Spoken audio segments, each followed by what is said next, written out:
Hi friends, ಎಲ್ಲರಿಗೂ ನಮಸ್ಕಾರ. ನಾಗುಮಾಯಿ cooking ಚಾನಲ್ಗೆ ಸ್ವಾಗತ. ಫ್ರೆಂಡ್ಸ್, ನಾನು ಇವತ್ತು ಒಂದೊಳ್ಳೆ ಡಿಫ್ರೆಂಟ್ ಆಗಿರುವ ರೈಸ್ ರೆಸಿಪಿ ಮಾಡಿ ತೋರಿಸ್ತಾ ಇದ್ದೀನಿ. ಟೇಸ್ಟ್ ಅಂತೂ ಸಖತ್ತಾಗಿ ಕೂಡ ಇರುತ್ತೆ. ಮಾಡೋದು ಕೂಡ ತುಂಬಾನೇ ಸುಲಭ. ಕೇವಲ 10 ನಿಮಿಷದಲ್ಲಿ ಮಾಡ್ಕೋಬಹುದಂತಹ ರೆಸಿಪಿ. ಇದನ್ನ ಮಾರ್ನಿಂಗ್ ಬ್ರೇಕ್ಫಾಸ್ಟ್ಗೆ, ಮಧ್ಯಾಹ್ನ ಲಂಚ್ ಬಾಕ್ಸ್ಗೆ, ಹಾಗೆ ರಾತ್ರಿ ಊಟಕ್ಕೂ ಎಲ್ಲದಕ್ಕೂ ತುಂಬಾನೇ ಪರ್ಫೆಕ್ಟ್ ಆಗಿರುವಂತಹ ರೆಸಿಪಿ. ಯಾವಾಗ ಬೇಕು ಆವಾಗ ತಟ್ಟನೆ ಕೇವಲ 10 ನಿಮಿಷದಲ್ಲಿ ಮಾಡ್ಕೋಬಹುದು. ಕಡಿಮೆ ಪದಾರ್ಥಗಳು ಕೂಡ. ಯಾರೆಲ್ಲ ಇನ್ನೂ ನನ್ನ ಚಾನೆಲ್ ನ ಸಬ್ಸ್ಕ್ರೈಬ್ ಮಾಡದೇನೆ ವಿಡಿಯೋ ನೋಡ್ತಾ ಇದ್ದೀರಾ, ಪ್ಲೀಸ್ ಸಬ್ಸ್ಕ್ರೈಬ್ ಮಾಡ್ಕೊಳ್ಳಿ. ಹಾಗೆ ಪಕ್ಕದಲ್ಲಿರುವ ಬೆಲ್ ಐಕನ್ ನ ಕ್ಲಿಕ್ ಮಾಡಿ.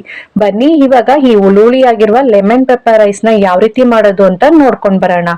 ಗ್ಯಾಸ್ ಆನ್ ಮಾಡಿ ಒಂದು ಕಡಾಯಿನ ಬಿಸಿ ಮಾಡಕ್ಕೆ ಇಟ್ಕೊಂಡಿದ್ದೀನಿ. ಕಡಾಯಿ ಬಿಸಿಯಾಗಿದ ನಂತರ ನಾನಿಲ್ಲಿ ಒಂದು 6ರಿಂದ 7 ಟೇಬಲ್ ಸ್ಪೂನ್ ಆಗೋಷ್ಟು ತುಪ್ಪನ ಹಾಕೊಳ್ತಾ ಇದ್ದೀನಿ. ತುಪ್ಪ ಸ್ವಲ್ಪ ಲೈಟ್ ಆಗಿ ಬಿಸಿ ಆಗ್ಬೇಕು. ಈ ರೈಸ್ಗೆ ತುಪ್ಪ ಹಾಕಿ ಮಾಡಿದ್ರೇನೆ ಟೇಸ್ಟ್ ಸಖತ್ತಾಗಿ ಕೂಡ ಇರುತ್ತೆ. ಅದಕ್ಕೋಸ್ಕರ ನಾನಿಲ್ಲಿ ಸ್ವಲ್ಪ ಜಾಸ್ತಿ ತುಪ್ಪನ ಹಾಕೊಳ್ತಾ ಇದ್ದೀನಿ. ನಿಮ್ಗೆ ತುಪ್ಪ ಇಷ್ಟ ಇಲ್ಲ ಅಂತ ಹೇಳಿದ್ರೆ ತುಪ್ಪನ ಸ್ಕಿಪ್ ಮಾಡಿ, ತುಪ್ಪ ಬದಲು ನೀವು ಎಣ್ಣೆನೂ ಕೂಡ ಬೇಕಾದ್ರೆ ಹಾಕೋಬಹುದು. ನೋಡಿ, ಇವಾಗ ಲೈಟ್ ಆಗಿ ತುಪ್ಪ ಬಿಸಿಯಾಗಿದೆ. ಇವಾಗ ಗ್ಯಾಸ್ ಅನ್ನ ಕಡಿಮೆ ಉರಿಯಲ್ಲಿ ಇಟ್ಕೊಂಡು 1 ಟೇಬಲ್ ಸ್ಪೂನ್ ಆಗೋಷ್ಟು ಕಡಲೆಬೇಳೆ ಹಾಗೆ 1 ಟೇಬಲ್ ಸ್ಪೂನ್ ಆಗೋಷ್ಟು ಉದ್ದಿನ ಬೇಳೆನ ಹಾಕೊಂಡು ಇವೆರಡನ್ನೂ ಕೂಡ ಸ್ವಲ್ಪ ಕಂದು ಬಣ್ಣ ಬರಬೇಕು ಅಲ್ಲಿ ಗಂಟ ಈ ರೀತಿ ಫ್ರೈ ಮಾಡ್ಕೊಳ್ಳೋಣ. ನೋಡಿ, ಸ್ವಲ್ಪ ಲೈಟ್ ಆಗಿ ಕಲರು ಕೂಡ ಚೇಂಜ್ ಆಗಿದೆ. ಇಷ್ಟು ಪರ್ಫೆಕ್ಟ್ ಆಗಿ ಫ್ರೈ ಆದ್ರೆ ಸಾಕು. ಜಾಸ್ತಿನೂ ಕೂಡ ಫ್ರೈ ಮಾಡ್ಕೊಬಿಟ್ರೆ ಎಲ್ಲ ಸೀದೋಗ್ಬಿಡುತ್ತೆ. ತಿನ್ಬೇಕಾದ್ರೆ ಟೇಸ್ಟ್ ಕೂಡ ಚೆನ್ನಾಗಿರಲ್ಲ. ಸ್ವಲ್ಪ ಲೈಟ್ ಆಗಿ ಗೋಲ್ಡನ್ ಕಲರ್ ಬಂದ್ರೆ ಸಾಕು. ಇವಾಗ ಒಂದು ಅರ್ಧ ಟೇಬಲ್ ಸ್ಪೂನ್ ಆಗೋಷ್ಟು ಸಾಸಿವೆ ಹಾಗೆ ಒಂದು ಅರ್ಧ ಟೇಬಲ್ ಸ್ಪೂನ್ ಆಗೋಷ್ಟು ಜೀರಿಗೆನ ಹಾಕೊಂಡು ಇವೆರಡನ್ನು ಚಟಪಟ ಅಂತ ಸಿಡಿಬೇಕು. ಅಲ್ಲಿ ಗಂಟ ಒಂದ್ 2ರಿಂದ 3 ನಿಮಿಷ ಈ ತರ ಫ್ರೈ ಮಾಡ್ಕೊಂಡ್ರೆ ಸಾಕಾಗುತ್ತೆ. ಹಾಗೆ ಇಲ್ಲಿ ನಾನು 1 ಟೇಬಲ್ ಸ್ಪೂನ್ ಆಗೋಷ್ಟು ಬೆಳ್ಳುಳ್ಳಿನ ಸಿಪ್ಪೆ ಎಲ್ಲ ರಿಮೂವ್ ಮಾಡಿ ಈ ರೀತಿ ಚಿಕ್ಕದಾಗಿ ಕಟ್ ಮಾಡಿ ಹಾಕೊಳ್ತಾ ಇದ್ದೀನಿ. ಇದನ್ನು ಕೂಡ ಸ್ವಲ್ಪ ಎಣ್ಣೆಲಿ ಈ ತರ ಫ್ರೈ ಮಾಡ್ಕೋಬೇಕಾಗತ್ತೆ.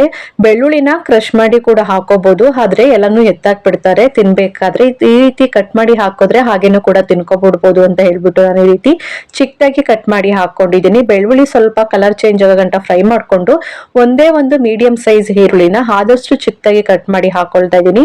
ಇದನ್ನು ಸ್ವಲ್ಪ ಲೈಟ್ ಆಗಿ ಫ್ರೈ ಮಾಡ್ಕೊಂಡಿದ ನಂತರ 1 ಕಡ್ಡಿ ಆಗೋಷ್ಟು ಹಸಿ ಕರಿಬೇವಿನ ಸೊಪ್ಪನ್ನು ಕೂಡ ಹಾಕೊಂಡು ಇದನ್ನೆಲ್ಲಾನು ಎಣ್ಣೆಲಿ ಕೂಡ ಚೆನ್ನಾಗಿ ಫ್ರೈ ಮಾಡ್ಕೋಬೇಕಾಗುತ್ತೆ. ನೋಡಿ, ಇಷ್ಟು ಫ್ರೈ ಆದ್ರೆ ಸಾಕು. ಖಾರಕ್ಕೆ ಅನುಗುಣವಾಗಿ ನಾನಿಲ್ಲಿ ಒಣಮೆಣಸಿಕಾಯಿನ ಉಪಯೋಗಿಸ್ತಾ ಇದ್ದೀನಿ. ಒಂದ್ 3ರಿಂದ 4 ಒಣಮೆಣಸಿಕಾಯಿನ ಹಾಕೊಳ್ತಾ ಇದ್ದೀನಿ.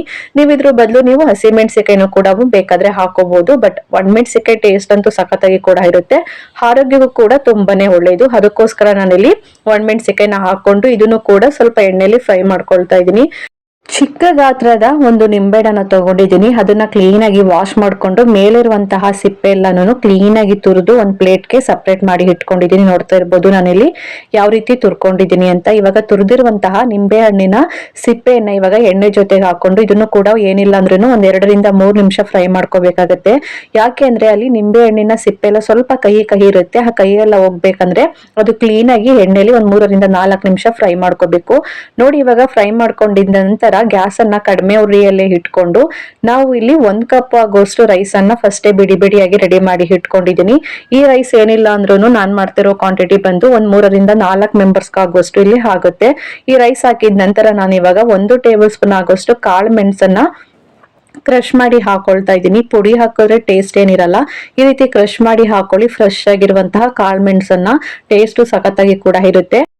ಖಾರಕ್ಕೆ ಎಷ್ಟು ಬೇಕು ಅಷ್ಟು ಕಾಳ್ಮೆಣಸಿನ ಪುಡಿನ ನೋಡ್ಕೊಂಡು ಹಾಕೊಳ್ಳಿ. ಯಾಕಂದ್ರೆ ನಾವು ಒಗ್ಗರಣೆಗೂ ಕೂಡ ಒಣಮೆಣಸಿಕಾಯಿನ ಹಾಕೊಂಡಿರ್ತೀವಲ್ಲ, ಖಾರ ಸ್ವಲ್ಪ ಜಾಸ್ತಿ ಆಗ್ಬಿಟ್ರೆ ತಿನ್ನಕ್ಕೂ ಕೂಡ ಚೆನ್ನಾಗಿರಲ್ಲ. ಮೀಡಿಯಂ ಆಗಿದ್ರೇನೆ ತಿನ್ನಕ್ಕೂ ಕೂಡ ಸಖತ್ತಾಗಿ ಕೂಡ ಇರುತ್ತೆ.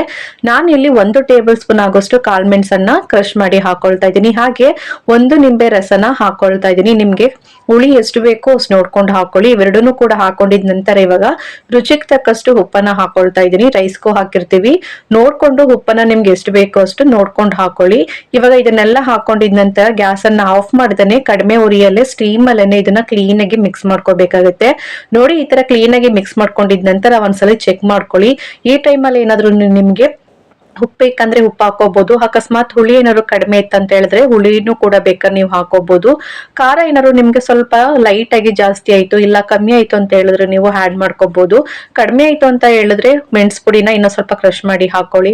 ಸ್ವಲ್ಪ ಖಾರ ಜಾಸ್ತಿ ಆಯ್ತು ಅಂತ ಹೇಳಿದ್ರೆ ಇನ್ನು ಸ್ವಲ್ಪ ನಿಂಬೆ ರಸನ ಮತ್ತೆ 1 ಟೇಬಲ್ ಸ್ಪೂನ್ ಆಗೋಷ್ಟು ತುಪ್ಪ ಹಾಕೊಂಡು ಕ್ಲೀನ್ ಆಗಿ ಮಿಕ್ಸ್ ಮಾಡ್ಕೊಂಡ್ರೆ ತುಂಬಾನೇ ಪರ್ಫೆಕ್ಟ್ ಆಗಿರುವ ಈ ವೆದರ್ಗೆ ತಕ್ಕಂಗೆ ಹುಳುಳಿಯಾಗಿ ಖಾರವಾಗಿ ಈ ಲೆಮನ್ ಪೆಪ್ಪರ್ ರೈಸ್ ರೆಡಿ ಆಗುತ್ತೆ. ನೋಡಿ, ಗ್ಯಾಸ್ ಅನ್ನ ಆಫ್ ಮಾಡ್ಕೊಂಡು ಬಿಸಿ ಬಿಸಿ ಇದ್ದಾಗ್ಲೇನೆ ಈ ರೈಸ್ ನ ತಿನ್ಬೇಕು. ಯಾಕೆ ಅಂತ ಹೇಳಿದ್ರೆ ತುಪ್ಪ ಹಾಕಿ ಮಾಡಿರ್ತೀವಲ್ಲ, ಟೇಸ್ಟ್ ಅಂತೂ ಸಖತ್ತಾಗಿ ಕೂಡ ಇರುತ್ತೆ.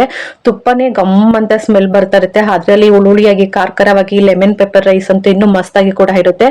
ನಾನು ಹೇಳ್ಕೊಟ್ಟ ವಿಧಾನದಲ್ಲಿ ಒಂದ್ಸಲಿ ಇವತ್ತೇ ಟ್ರೈ ಮಾಡಿ ನೋಡಿ, ಯಾವ ರೀತಿ ಇವತ್ತು ಅಂತ ಕಮೆಂಟ್ ಮೂಲಕ ತಿಳಿಸಿ. Thank you for watching my videos. Bye, take care.